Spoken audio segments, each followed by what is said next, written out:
តើមហាអំណាចណាចូលទៅរៀបចំវេណេស៊ុយអេឡាក្រោយតបពិសេសអាមេរិកអូសកម៉ាឌូរ៉ូញាត់ក្នុងទ្រុងក្រោយពេលកងទ័ពសហរដ្ឋអាមេរិកបានបើកប្រតិបត្តិការយោធាទ្រង់ទ្រាយធំវាយប្រហារទៅលើប្រទេសវេណេស៊ុយអេឡារហូតឈានដល់ការចាប់ខ្លួនប្រធានាធិបតីនៃប្រទេសអាមេរិកឡាទីនមួយនេះកាលពីថ្ងៃទី3ខែមករាឆ្នាំ2026រួចមក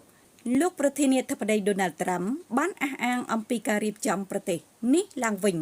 ទីភ្នាក់ងារសារព័ត៌មាន Reuters បានចេញផ្សាយកាលពីថ្ងៃអាទិត្យទី4ខែមករាឆ្នាំ2026ថាលោកប្រធានាធិបតីដូណាល់ត្រាំបានបញ្ជាក់ថាសហរដ្ឋអាមេរិកនឹងរៀបចំដំណើរការប្រទេសវេណេស៊ុយអេឡាឡើងវិញរហូតលកឹកណាមានការផ្លាស់ប្ដូរប្រកបដោយសុវត្ថិភាពត្រឹមត្រូវនិងយុត្តិធម៌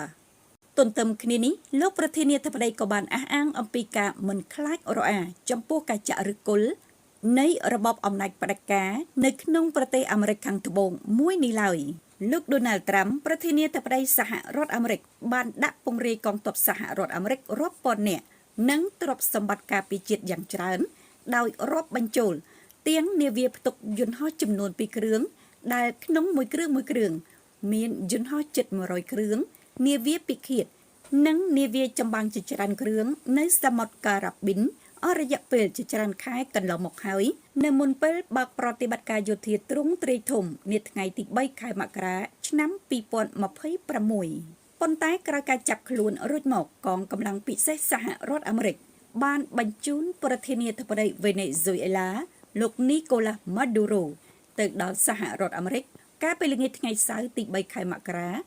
ហើយនឹងត្រូវបើកសវនកម្មនៅថ្ងៃច័ន្ទទី5ខែមករានេះទន្ទឹមគ្នានេះបណ្ដាមេដឹកនាំពិភពលោកបាននឹងកំពុងតែជំរុញឲ្យគោរពយ៉ាងខ្ជាប់ខ្ជួន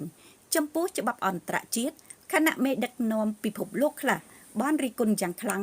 ដល់របបគ្រប់គ្រងផ្ដាច់ការរបស់លោកប្រធានាធិបតីម៉ាឌូរ៉ូ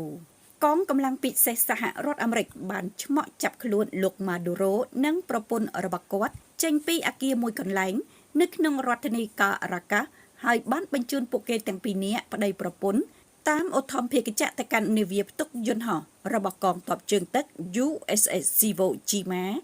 នៅមុនពេលបញ្ជូនតាមយន្តហោះទៅកាន់សហរដ្ឋអាមេរិកលោកប្រធានាធិបតីដូណាល់ត្រាំបានសង្កត់ធ្ងន់ថាយើងនឹងរៀបចំប្រទេសវេណេស៊ុយអេឡារហូតដល់ធ្វើឲ្យប្រទេសអាមេរិកឡាទីនមួយនេះតាមអ្វីដែលយើងអាចធ្វើឲ្យមានសុវត្ថិភាពមានភាពត្រឹមត្រូវនិងយុត្តិធម៌នៅក្នុងសង្គមសហរដ្ឋអាមេរិកបានចាប់ប្រកាន់ដល់មេដឹកនាំផ្ដាច់ការវេណេស៊ុយអេឡាលោកម៉ាឌូរ៉ូជាមេខ្លោងរត់ពន្ធគ្រឿងញៀនអាវុធនិងជាប់ពាក់ព័ន្ធនឹងបណ្ដាញអ ுக ្រិតជនថែមទៀតផងដែរ